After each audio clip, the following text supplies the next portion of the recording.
Olá a todos, sejam bem-vindos ao programa Seu Direito em Pauta, onde você irá aprender um pouco mais sobre os seus direitos e sobre como administrar as suas finanças. Eu sou Elisiane Moreira, apresentadora, advogada e educadora financeira. E hoje eu recebo aqui em nosso estúdio o Will Simões, referência em gestão e aceleração de pequenas e médias empresas, mentor de empresários com mais de 15 anos de experiência, para conversarmos sobre gestão empresarial. Seja bem-vindo, Will, um prazer tê-lo conosco. Muito obrigado pelo convite. Bom, já quero começar aí pela primeira questão, que acho que todo mundo quer saber. Como que você começou a se interessar pelo ramo do empreendedorismo e como esse ramo se tornou a sua profissão? Bom, como alguns empresários no Brasil, eu vim de família muito simples, né? E eu ouvia os pais falando sempre, olha, a sua maior chance é você estudar muito, porque a gente não tem muito o que fazer por você, só te incentivar a estudar. E óbvio que aí eu fui transcorrendo esse conselho dos pais, né? E entrei em grandes empresas, consegui conquistar alguns empregos realmente. Uhum. E galgando esses cargos, né? Começando de baixo ali, galgando esses cargos, eu percebi que o sonho era um pouco maior. E eu, pelo menos da minha história empresarial, eu não conheço nenhum executivo de empresa que atinja altos que, na verdade, conquiste os seus sonhos, né? Eu não conheço nenhum. Então eu falei, olha, isso aqui está ficando pequeno. Eu atingi cargos altos, diretoria, CEO. Falei, ainda assim falta algo. Não é a linha de chegada. Não é ali. E de fato muita gente pensa assim, né? Quando atinge certos cargos. Porque você chegou ali, legal, mas agora? Você quer tomar decisões na empresa, tem algumas travas, porque aí a empresa tem uma cultura diferente. Sim. Então isso me deixava meio preso. Falava, puxa, mas eu quero fazer diferente, eu quero fazer assim. E aí, conversando com a minha esposa, logo que a gente começou a namorar, né, muitos anos atrás, ela falou assim, você vai ter que ter o seu negócio para isso. Não tem jeito. Ela me incentivou. Você vai ter que ter o seu negócio, porque na empresa das pessoas, você trabalhando para ela, você tem que seguir aquelas regras. Não tem autonomia, né? Não tem autonomia. Então, você, por mais um cargo alto que você tenha, não tem jeito. Você tem que ter o seu próprio negócio. E aí, onde o bichinho do empreendedorismo me mordeu, eu falei, cara, eu vou começar. E começamos, mas assim, com bastante dificuldade, porque quando você está numa grande empresa, você quer contratar, você fala assim, pô, regra, contrata. Toda a estrutura já existe. Toda a estrutura já tá existe. Tudo pronto. Né? Então, quando você começa no empreendedorismo, é uma transição dolorosa, mas depois gratificante. E especialmente no Brasil é um desafio, né? No Brasil é o maior desafio que eu já encontrei. Olha que a gente empreende em outros países. Sim. É o maior desafio. Pela instabilidade econômica, jurídica, tributária, isso dificulta um pouquinho a vida do empresário. Né? Qual foi o primeiro empreendimento, o primeiro negócio, aquilo que te tirou da CLT de fato, Will? Que me tirou da CLT foi uma empresa de manutenção e instalação de grupos geradores de energia. Né? Mas eu já tive outros negócios antes que eu atuava em paralelo. Ah, sim. Porque eu não queimei a ponte, já fui direto empreender. Eu ainda tinha medo. Eu ainda tinha medo. Na verdade, o medo, na verdade, me ajudou naquele momento. Claro. Né? Porque eu falei, caramba, eu vou sair, agora tem uma estabilidade, tem um salário, o que eu faço agora? Te deu um discernimento de levar algo em paralelo. E aí eu abri um CNPJ, inicialmente era para fazer eventos para o Sebrae, na época. Óbvio que deu tudo errado, eu não sabia como funcionava. Falei, caramba, eu sou instrutor do Sebrae, agora eu quero fazer eventos para eles, porque tinha uma demanda ali, eu identifiquei, falei, eu quero fazer eventos para vocês, organizar. Não sabia nada de organização de eventos. Só que minha cabeça, assim, eu trabalho em empresa, eu sei como gerenciar negócios. Claro. É só pegar isso aqui e aplicar lá. Só que não, né? Não é assim. Não funciona bem assim. Você tem que entender do segmento, tem peculiaridades, cultura daquele segmento que é diferente. Claro. Então deu muito errado. Mas o primeiro foi de manutenção e assistência técnica em grupos geradores de energia. De energia, muito bem. Como que a sua experiência prévia, auxiliando aí grandes empresas, influenciou a sua abordagem de gestão, estratégia e liderança ao fundar o seu próprio empreendimento? Veja, tem algumas formas de empreender, tanto no Brasil quanto em qualquer lugar do mundo. Na cara e na coragem, você vai lá e faz isso. Isso é experimenta. Experimenta, vai, tenta. A grande maioria dos brasileiros fazem isso. Sim, verdade. E, obviamente, que isso aumenta exponencialmente a chance de fracasso. Sim. Porque não planejou e etc. Segundo, que eu costumo dizer é o seguinte, olha, o cara é um pouquinho mais organizado e pensa mais no futuro. Fala, olha, como é que eu pego algo meio pronto, que alguém me dá um direcionamento? Que é o caso de franquia, por exemplo. Você tem um dinheiro, juntou um dinheiro, vou para franquias. Ainda assim, na franquia você não tem experiência prática, porque a franquia ainda dita algumas regras que você é obrigado a seguir. Verdade. Então você não tem total liberdade, mas você já reduz um pouco a chance de fracasso. Sim. Uhum. E a terceira, que foi o que eu fiz, aprender com grandes empresas no negócio dos outros. E aí eu fui aprender mesmo. Se eu era da área comercial, eu queria aprender como o financeiro funcionava, como o jurídico funcionava, como a área de vendas, tributário, o RH, tudo.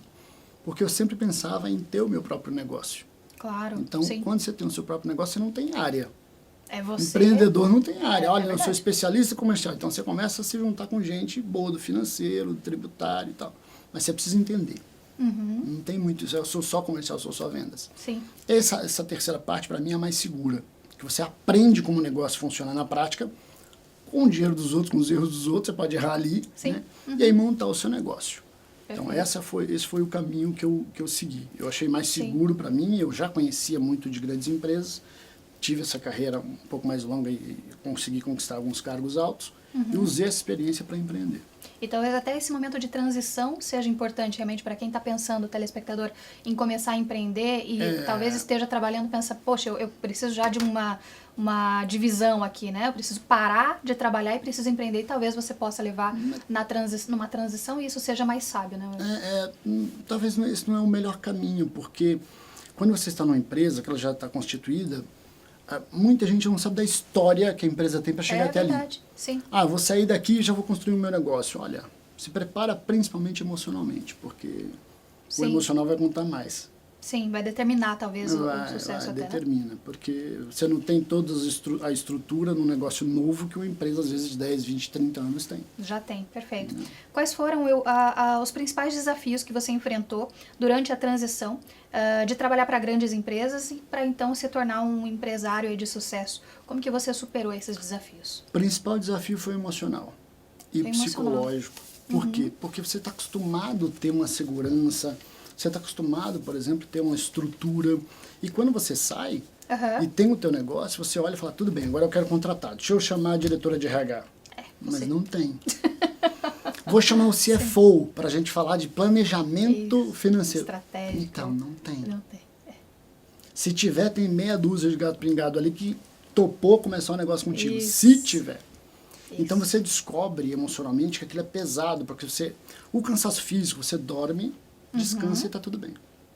Mas o cansaço mental, emocional, psicológico, você fala, puxa vida, eu achei que de fato. meu negócio poderia começar como aquela empresa que eu fui diretor, que tem 2.000 funcionários. Sim. E a gente tem essa ilusão, quando a gente sai de um negócio e fala, não, mas eu fazia tão bem naquele lugar. Vai dar certo, não tem. Então, mas você não fazia tão bem sozinho. É isso. Não tinha estrutura lá, e agora não Exato, tem. porque você tem que entender que quando você é diretor de uma grande companhia, está dando muito certo, você não está fazendo aquilo sozinho. Claro, Às vezes você tem um 10, time. 15, 20 funcionários juntos. Quando você vai para o teu negócio, tem um sócio e uma secretária e vai começando o negócio ali. Então você tem que trabalhar por 2, 3, 4. Sim. Tem que trabalhar muito, não tem final de semana, porque você está começando o negócio. Está se dedicando, 100% full time. Então, o teu comportamento é muito mais emocional para fazer essa transição do que técnico. Porque técnico eu tinha o conhecimento técnico. Só que isso não foi determinante.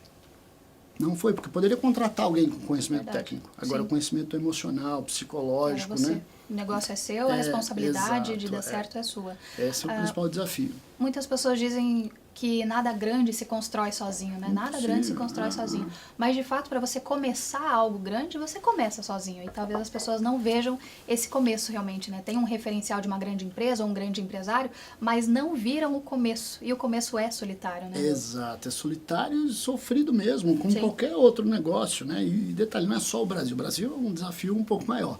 Mas não é só no Brasil. Quando você começa um negócio, você está sozinho ali. Mesmo que você tenha dinheiro para investir, funcionários, etc., você precisa ter cautela. Porque se você pegar todo o dinheiro e investir e falar, vou contratar um monte de gente, você nem sabe se o negócio vai dar certo, então você tem um pouco mais de cautela. Então esse cuidado é muito mais comportamental do que técnico. Perfeito. Porque tem muitos empresários, né, que começaram que sequer tinham conhecimento técnico. Eu conheço dezenas que sequer tinham conhecimento técnico, mas tinham conhecimento, o preparo emocional interpessoal. Perfeito. E aí contratou pessoas técnicas para fazer aquilo acontecer. Então, óbvio que o conhecimento técnico é importante, não estou dizendo que não.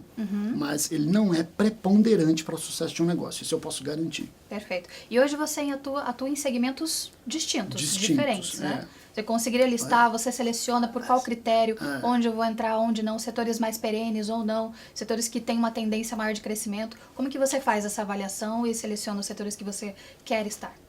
O setor que a gente quer estar, o que a gente define? Isso é uma cultura, né? Eu vim com esse pensamento e eu fui cascateando para os líderes da empresa. A gente entra em novos negócios que tenham sinergia com os negócios que já existem. Perfeito. Então, hoje a gente tem alguns segmentos, a gente tem blocos, por exemplo. A gente tem uma hold que aí tem 30 empresas aqui embaixo. São empresas pequenas, mas por bloco. Por exemplo, a gente tem bloco da área da saúde. Então, tem clínica médica, centro de diagnóstico aqui. Ah, legal. E aí tem bloco da área financeira, que aí tem securitizadora, fundo de investimento, financeira aqui, empresa de crédito.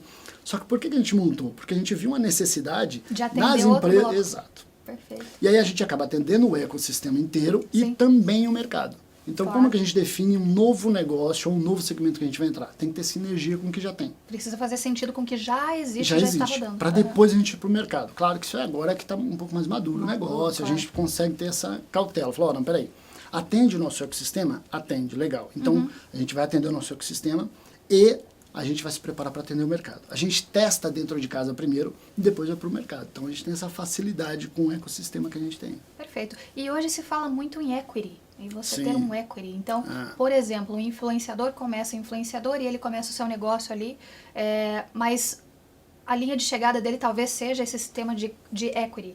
Mas tem um passo a passo ali, né? Talvez você não pode pular etapas, né? Então... porque hoje eu falo de equity, por exemplo, há alguns anos, há mais de 10 anos. Sim. E isso tá parece novo agora. Parece novo agora. Agora. Mas é algo que os fundos de investimento, os private equity, os venture capital, por exemplo, já vem investindo há algum tempo, obviamente, né?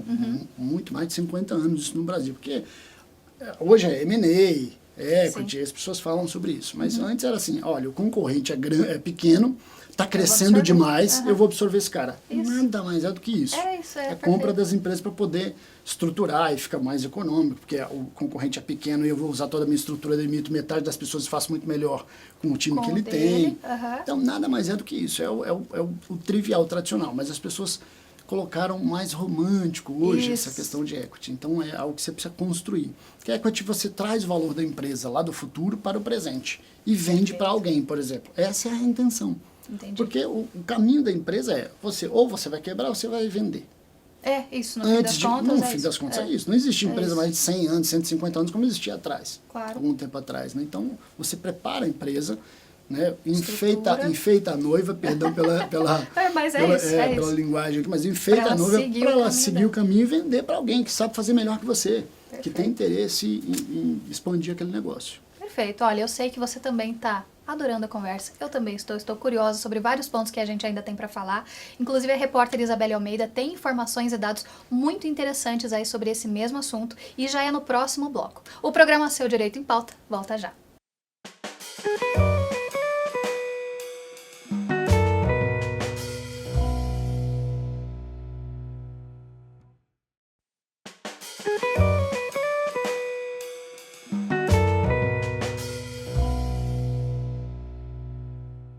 Olá a todos, sejam bem-vindos novamente ao programa Seu Direito em Pauta. A conversa de hoje é com Will Simões, que é referência na área de gestão de pequenas e médias empresas, para conversarmos sobre gestão empresarial. Por isso agora eu converso com a nossa repórter Isabelle Almeida. Ela fez uma pesquisa e levantou dados interessantes sobre o empreendedorismo do Brasil. É com você, Isa.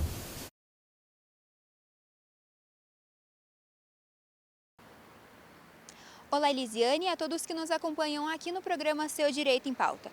O Brasil possui uma das maiores economias do mundo e uma maior diversidade dentro das empresas. No entanto, o país enfrenta a alta burocracia e instabilidade econômica, o que impacta a gestão de grandes e pequenas empresas. O país está experimentando um grande aumento no número de empreendimentos, com mais de 2,7 milhões de novas empresas estabelecidas apenas até agosto de 2023. No entanto, dados recentes do IBGE destacam uma preocupação. quase metade desses negócios fecham as portas até 3 anos de funcionamento, enquanto os impostos elevados são apontados como a principal causa. E a falta de administração eficaz também contribui com um problema significativo para o fechamento dessas empresas. De acordo com o levantamento de 2023 feito pela Deloitte, empresas que realizam investimentos adequados na área de gestão de riscos e têm maior nível de maturidade, agilidade na tomada de decisões em ambientes de negócios cada vez mais instáveis. Eu volto com vocês no estúdio. Muito obrigada, Isabelle, por trazer esses dados que realmente enriquecem e muito a nossa conversa de hoje. Bom, Will, a gente percebe uma crescente aí no empreendedorismo brasileiro, mas infelizmente a gente não percebe essa mesma crescente na continuidade dos negócios. A que você atribui esses dados? Não só a falta de preparo, às vezes, dos empreendedores, né? Principalmente da grande massa dos empreendedores, porque querem iniciar um novo negócio e tal. Mas, na verdade, a instabilidade do país, né? Econômica, tributária, jurídica, isso atrapalha demais, porque você não tem previsibilidade. Você imagina só, um empreendedor abre um negócio, dependendo do segmento que ele está, uma decisão judicial, tributária, no dia seguinte o negócio dele acabou. Sim. Então, óbvio que essa instabilidade não é uma instabilidade, eu não estou aqui culpando o governo A, o governo B, isso é uma cultura do nosso país. Se você pegar desde os últimos 50 anos, há uma instabilidade, porque um governo é de um jeito, outro é do outro, e isso para um empreendedor é muito complicado, porque ele não sabe, né? Olha, eu vou virar a curva ali, eu não sei se é contramão, se tem um muro na minha frente ou não. Sim. Então isso é muito complicado para ele. E óbvio que também o preparo mais técnico, porque empreender não é só abrir o negócio e rezar para dar certo. Tem que ter um know-how, tem que ter um preparo, uma continuidade. Se preparar, né? Porque os desafios são diferentes de você ser um CLT e falar assim, olha, eu cuido somente desta área, somente deste segmento, né? Quando você abre um negócio, você cuida de tudo, inclusive de gente. Então, é um desafio bem complexo. Perfeito, Will. Como que você define a sua filosofia de liderança e como ela tem sido aplicada na gestão do seu próprio negócio? Minha liderança é voltada para resultados. Okay. Eu respeito todos os palestrantes, consultores que falam, olha, inverte a pirâmide, o monge executivo, eu respeito todos. Mas eu monto o negócio para gerar caixa. Claro. Empresa é constituída para dar dinheiro, né? E aí, obviamente, que minha liderança é voltada para resultado. A gente foca em meta, foca em resultado. Olha, a gente vai tratar todo mundo muito bem. Agora a gente sabe para onde a gente vai, a gente sabe nosso objetivo e sabe que tem que atingir aqueles resultados. Perfeito. Se tem que trabalhar mais, vai trabalhar mais. Se tem que, olha, fazer algo diferente que você nunca fez, vai ter que fazer. A gente tem que focar no resultado. Então, eu não romantizo demais a liderança, né?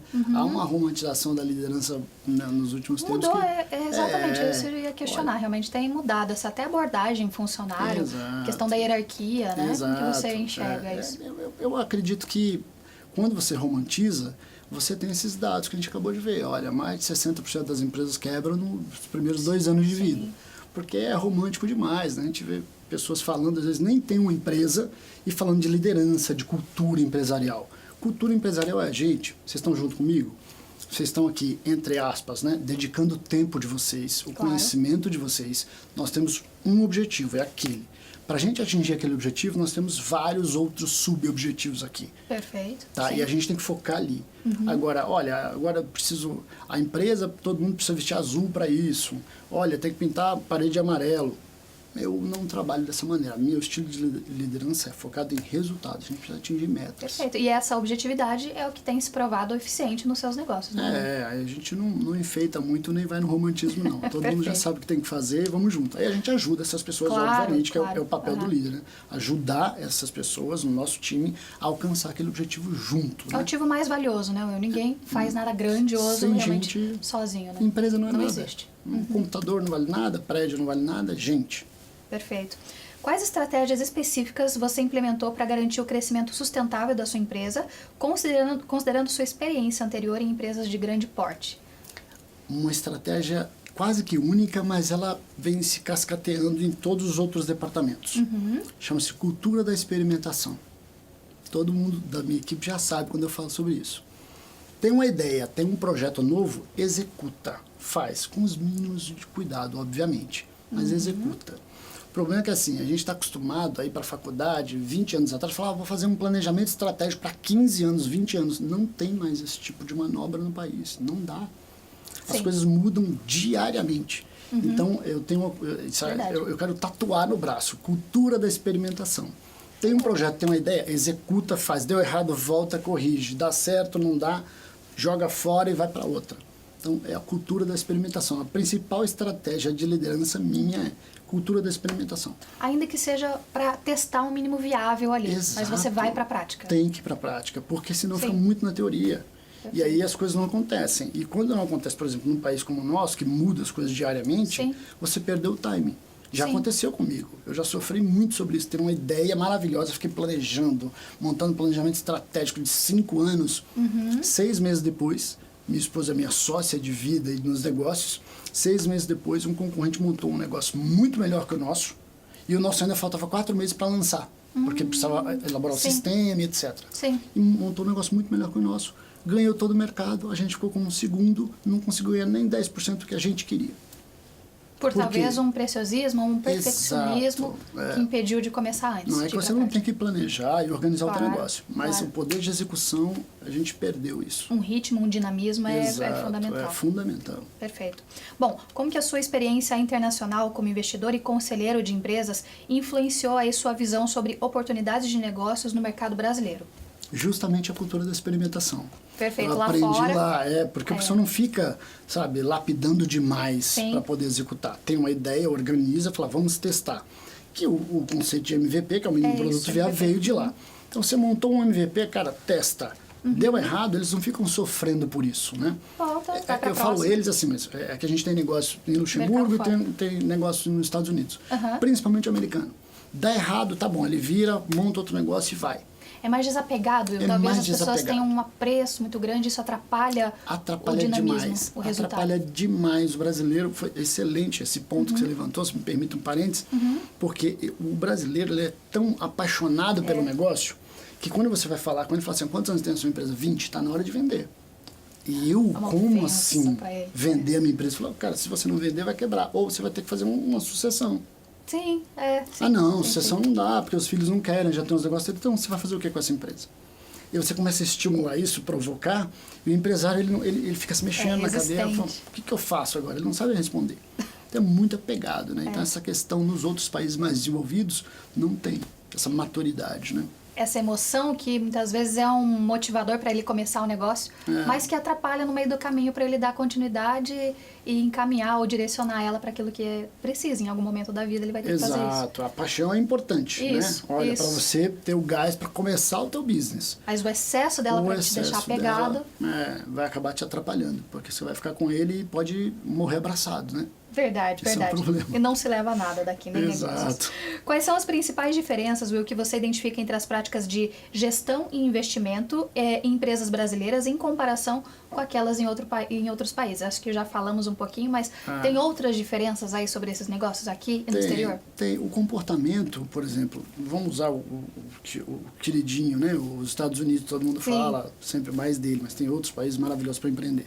Mas os Estados Unidos é um país que você tem previsibilidade. Você monta um negócio, você pega um fluxo de caixa dos Estados Unidos, a chance de acontecer é de 90%.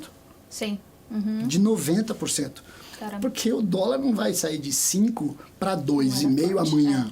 Sim. Agora o dólar pode sair de 5 para 7 e o real Pode, você tem um problema amanhã. amanhã. Pode. Você tem um problema sério. Então, essa previsibilidade, por exemplo, ajuda demais o comportamento americano. Falar, peraí, eu vou planejar dessa maneira e eu já vou executar. Posso contar com isso. Posso contar com isso, porque a chance de mudança, o sistema tributário americano, eu vou mudar totalmente, o imposto novo. Pode acontecer, mas é muito mais difícil, isso levaria alguns anos. Né? Sim. O judiciário, já está tudo certinho, contrato vale nos Estados Unidos. Contrato nos isso Estados é Unidos importante.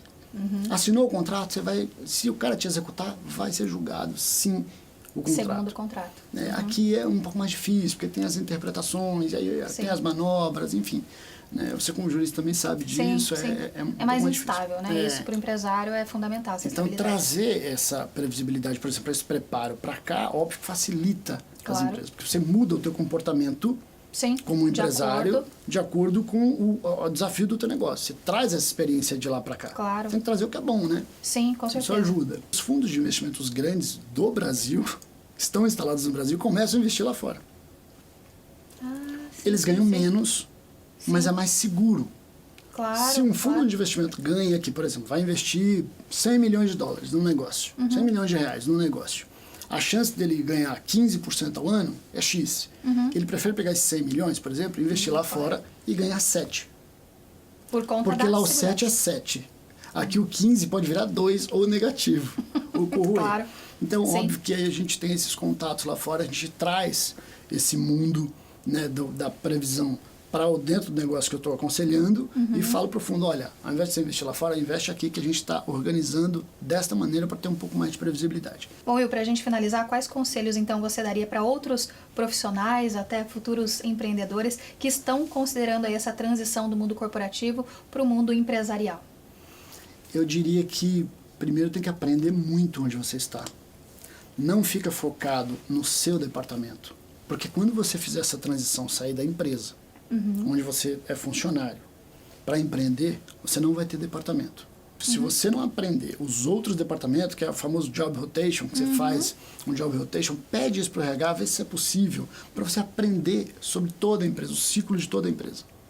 Vai dar conselho. É aí você começa o teu negócio com um pouquinho mais de chance de dar certo. E para finalizar, assim, o emocional precisa entender que, olha, não é igual a empresa. Vai ser não muito mais vai ser exigido. Muito mais exigido, porque você não vai ter toda aquela estrutura. E quando você erra no teu negócio, sai do seu bolso. Quando você erra no negócio dos outros, o máximo que pode acontecer é você ser mandado embora. Obrigado, Will, por conversar com a gente. Muito Conversa obrigado. extremamente interessante e valiosa aí para novos empreendedores que certamente aí surgirão conosco. Bom, você que está em casa, já pensou em começar a investir de forma simples, segura, construindo um futuro melhor e mais digno para você e para sua família? Foi pensando exatamente nisso que foi criado o CIA, Clube Investidor Águia, para quem quer aprender a investir, recebendo sua segunda renda todos os meses, mesmo sem experiência ou conhecimento prévio sobre finanças ou investimentos, mas visando a sua independência financeira. Para saber mais, aponte a câmera do seu celular agora para o QR Code que aparece na tela ou entre no site que aparece para você agora. Quero agradecer também aos nossos apoiadores, CF Home Design, com esse mobiliário maravilhoso, e ao Quadro Shop, por esses quadros belíssimos que enfeitam, embelezam, tornam ainda mais agradável aí o nosso cenário. A mais completa loja de quadros de Curitiba. Agora um recado para você que é empresário. Sabia que a sua marca pode aparecer aqui no programa Seu Direito em Pauta? Sua empresa e o seu negócio podem estar conosco através de parcerias, apoio e cotas de patrocínio. Como? É só entrar em contato agora através dos endereços que aparecem no vídeo. Gostou desse programa? Então já nos siga nas redes sociais, no Instagram Seu Direito em Pauta, como aparece na tela para você, e também em nosso canal do YouTube, onde você pode conferir esse e outros programas. Seu Direito em Pauta, porque a informação é a sua maior aliada. Nós nos vemos na semana que vem. Até lá!